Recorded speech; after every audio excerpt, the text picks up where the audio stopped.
beef prices in general are going up, that causes all the individual cuts to go up. So I have a ribeye. I have ribeye every day, or I eat ribeye, only ribeyes or whatever. That can get so expensive. My biggest key is to kind of go against or go outside the box of those steak cuts. Those ribeyes and tenderloins and strips are all really good, but let's go beyond and go to some of the other cuts. My favorite is the...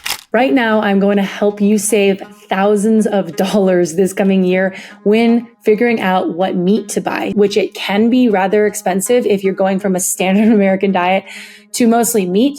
This will help you get there. I'm bringing on the butcher wizard, aka Brad. What if I told you I could save you $80 to $100 every time you went to the grocery store? Brad is an expert in butchery. He used to teach at culinary school. He now has an entire lifestyle on YouTube where he's got over 250,000 subscribers. And he teaches people not only about meat, but also how to save a ton of money when buying meat. We are approaching these lifestyles to reinvent our realities, the way we look, the way we feel, the way we act. Eating real food changes the way that we think and approach the world overall. So I recommend staying to the very end because he's going to go through exactly what lists we should go to when we're going into the grocery store, top to bottom, most expensive to least expensive meats, so that when you go in and you're busy and it's a busy day and you just got to get this taken care of, you know what to get. Let's get into it. Yeah. So I think, for instance, the carnivore community, like when I've done a little bit of research about it, there's been a lot of I have a ribeye. I have ribeye every day, or I eat only ribeyes or whatever. That can get so expensive. So there are so many things on a cow, especially on the beef. So you can, that are different textures, different ways to cook them, and different expense levels. So my biggest key is to kind of go against or go outside the box of those steak cuts. So we want to, those ribeyes and tenderloins and strips are all really good, but let's go beyond and go to some of the other cuts. My favorite is the chuck. So the chuck is it's right at the shoulder, and it is where all the value is for me. There's some secret butcher cuts in there that are so good and really cheap. A big one for me is a Denver steak and a chuckeye steak. And I figure those are two steaks that people may not know about. But so the chuckeye steak in particular is a piece of the ribeye that is stuck in the chuck. So as I say, so the rib. I'm sharing this right now too for us to tell you. I'm going to share this to show what we're looking at. Yeah, so we're starting with the chuck. Now the chuck is next to the rib. So where the rib eye connects to the chuck, there is a couple of inches, 4 or 5, 6 inches, that is a ribeye that is in the chuck, because they have to cut it somewhere. They have to delineate the different cuts somewhere. So I think it's one of the best values on the cow, because you're going to get a small ribeye, but you're going to get it for the price of a chuck. So it's much less expensive than a ribeye, and it's got a similar flavor profile and fat content and everything. So it's really like a good secret butcher cut. What would you say the cost is of a pound of chuck? Would you call it just chuck or chuck steak? So if I buy a whole chuck roll, which is where those two come from, I can get that for $5 or $6 a pound. If I can find a Denver steak or a chuckeye steak, it's more I would say more like $7 to $8 a pound, where we're paying $13, $14 for a ribeye, per pound for a ribeye. So you can see as we cut down cut down from the bigger cuts, it gets more and more expensive. Okay. So this could, if we're buying a chuck, could be at potentially more than half the cost of what a ribeye steak, less than half the cost of what a ribeye steak would be, depending on where you live. Yes. Gotcha. That's huge. Okay.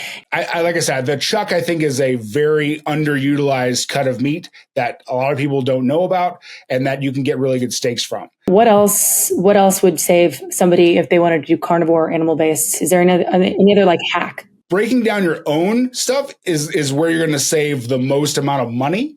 So again, it's not really that hard to do. I have a video on my channel where we're talking about ribeyes, where if you buy a whole ribeye from Costco or Sam's or something like that, and you compare that price per pound to what you get at the cut grocery or the cut ribeye you get from the grocery store, it can be very the discrepancy of price can be a lot. I would pay at my grocery store, we're talking, $16 a pound, $17 a pound for a cut ribeye.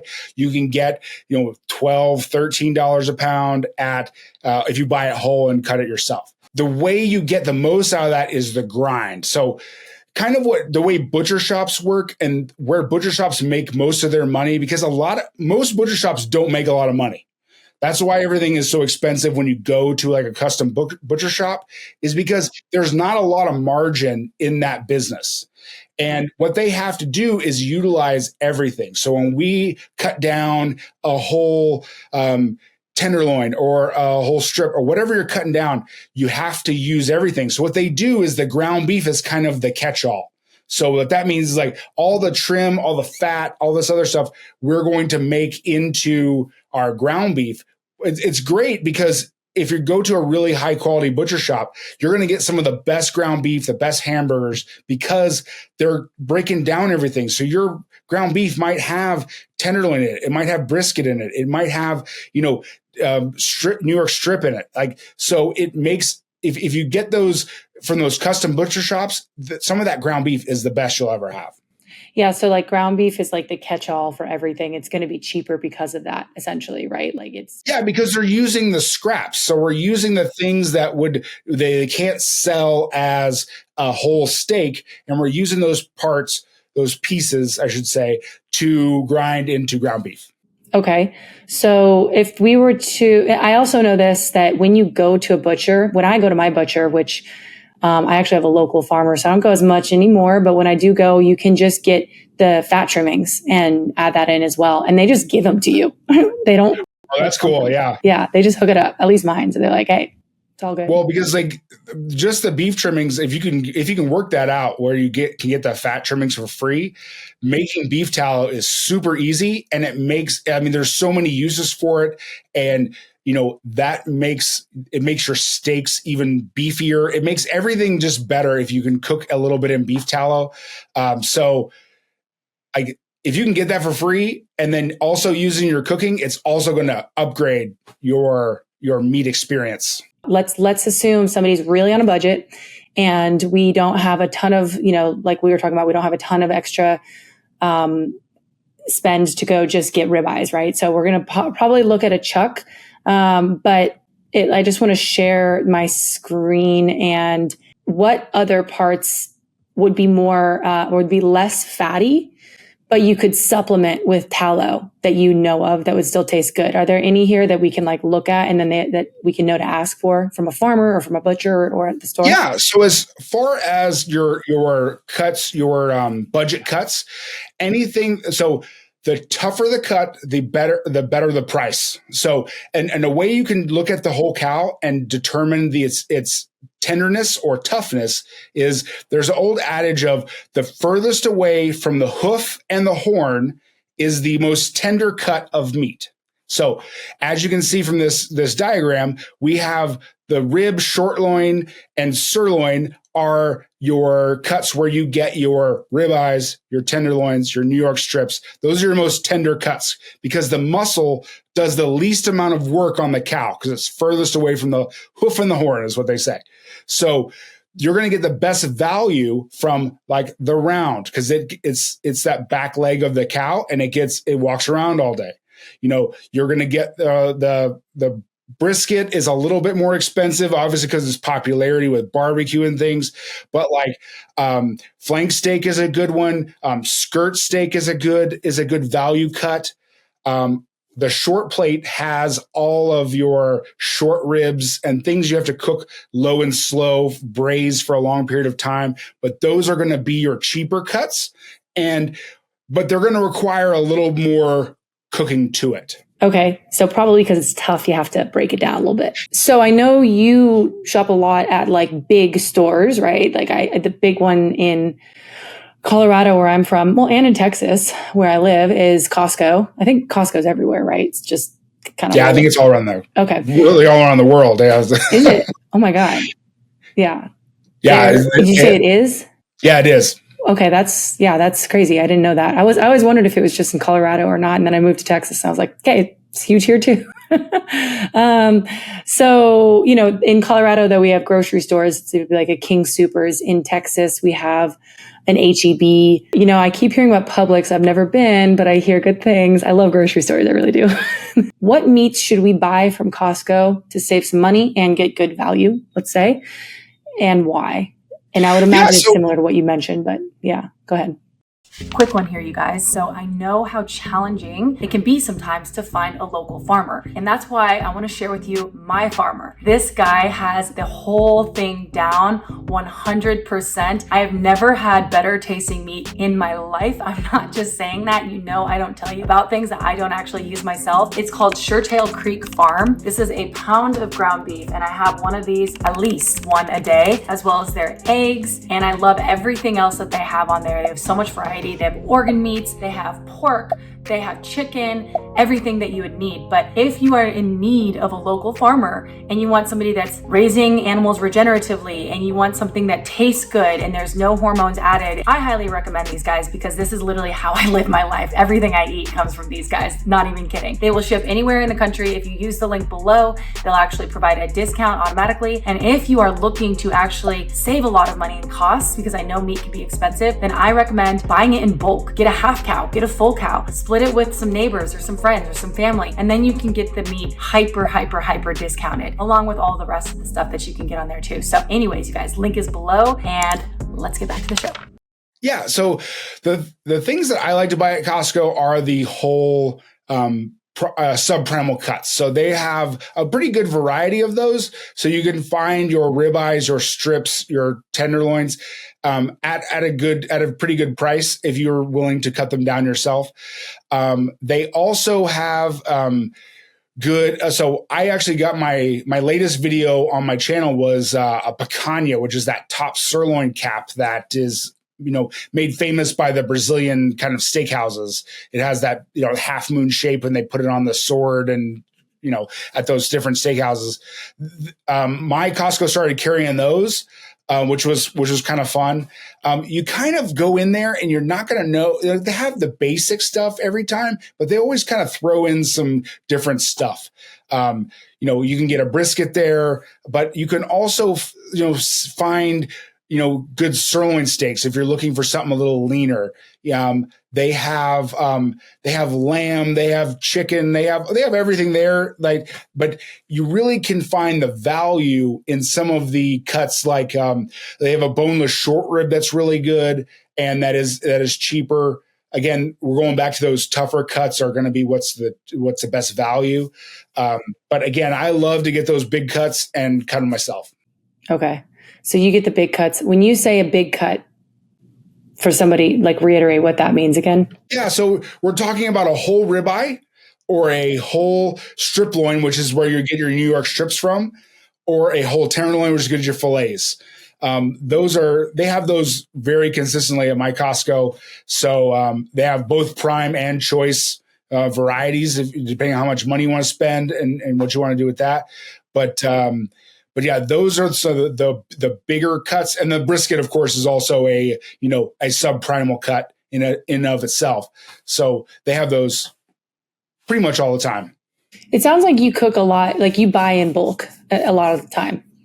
I do. I have a big family, so I have 4 kids, so we have a lot of, and I have 2 13-year-old boys. They're twin boys, and man, they are in that whole let's eat some everything. Meat category. So we go through a lot of stuff at our house. Yeah, they eat, I'm sure, 10 meals a day or something like that. They eat a lot, so I'm trying to make sure that we're getting some good protein in them and that kind of deal. So we have a lot of meat, but for the normal person who doesn't have like a bunch of people to feed, you can still save money and utilize a vacuum sealer and freeze the individual portions after you cut them. And that's what I suggest as far as getting the maximum value out of it. Yeah, it sort of seems to me like in doing, trying to save money, you want to do the upfront investments on certain things like the vacuum sealer. Maybe you get a bigger freezer to put bigger cuts of meat in. Things, things like that, where I don't know if maybe like a grill or something. If you'd like to do that, you don't have to. An air fryer. Some people actually air fry their steaks. I don't know if you're about that or not, or if you think I did that experiment and I tried to air fry a steak because I was like, surely this isn't going to be good. In a pinch, it was pretty good. It did a pretty good job. He said, in a pinch. Yeah, I've seen some other things. I'm probably gonna try at some point. Some other tips. Yeah, I like it too. It's a little bit gummier than I wanted it to be, but it's still not gummier. It's like it's just not as it's chewier. At one point, I saw something that you talked about how to save $100 when buying steaks specifically at the grocery store. Is there anything different in that strategy that you use than what you just shared here? Not really. So when I compare those two things, I basically was comparing the cut version in a grocery store of a ribeye to cutting the whole ribeye yourself at your house. So the ribeye and the strip especially are pretty easy to do because we're basically just cutting steaks out of it. It's not a lot more complicated than that. There's a little bit of extra trimming you have to do, but it's really pretty easy. That's kind of why I like on my channel, especially, it's kind of like demystifying some of these things. Cause you look at the steaks in the grocery store and you're like, oh, that must take like years and years of practice. I must need to have all these certifications to cut this meat. You don't really, it's not really that big a deal. And when you're doing the ribeye, let's take the ribeye for example. When you buy a whole ribeye, you get to choose so much customization that it's almost worth it just that if you didn't even save any money. Well, right. And all of this has been marketed as like not in a bad way, but there's experts who do this, who are the butchers that we go to do this. But at one point in time, we were all doing this ourselves at home. So, we just have this barrier of like, well, they know how. And it's like, well, no, actually, this is something that is far more accessible than people think. It just takes knowing what to do, it seems like. And even if you mess it up, let's say we messed it up, it's still dinner. It's still, it's still good. We still can make steak out of it. We still can have dinner with it. So I think also it's a fun hobby. Like people can, learn where their food comes from, you're getting a little bit closer to like the whole animal, which is something that we are really devoid of in our normal grocery store experience. Everything is just under the cellophane. And, I want to know how the muscles all come together. I want to know which cuts are tougher and which ones are more tender. I mean, it's a fun project to learn. I'm with you completely. That's why I'm fascinated by this too, because it's actually makes me feel a little bit more connected in a way that I can't really describe, but something about it feels nice. So I think for many people in a carnivore animal-based space as well, that they feel that. They feel that it would be nice to be closer to the animal itself when trying to learn this stuff. Looking at this, if you were to rank if you can rank the most expensive cuts to the least expensive, this is kind of a rapid fire question. Yeah, I'm ready. Where would we start? And I'll move my cursor over it. Yeah, so your most expensive cuts are going to be in the short loin. So that is where the fillet and the New York strip are.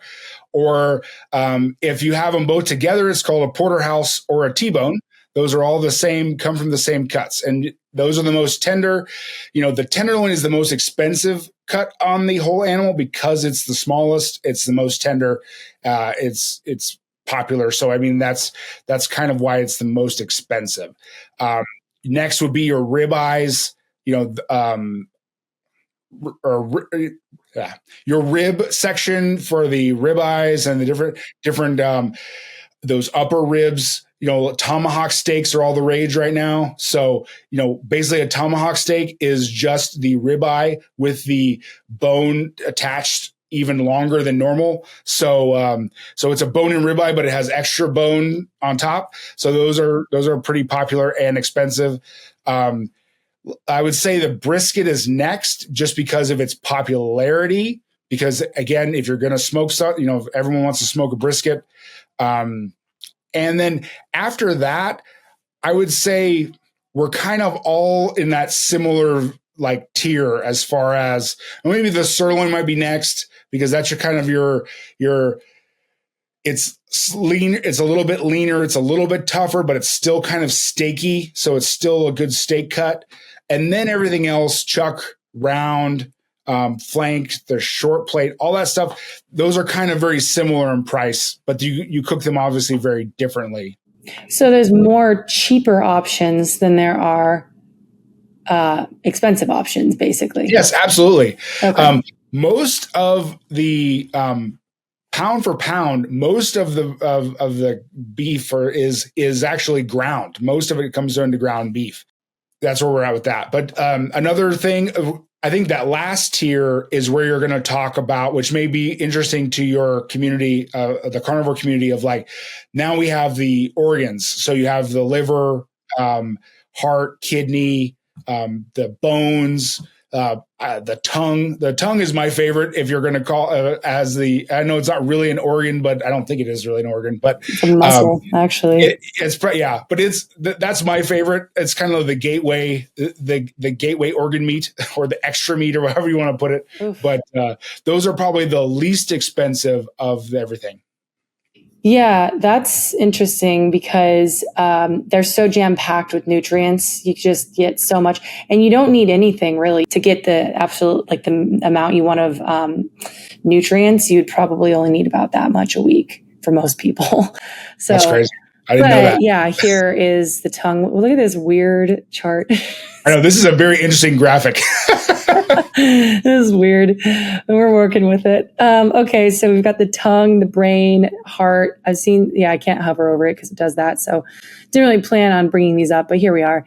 The liver, all these things, like all of that is available to buy, and you can get them pretty cheap at the store, and then like cook them in with ground beef as well.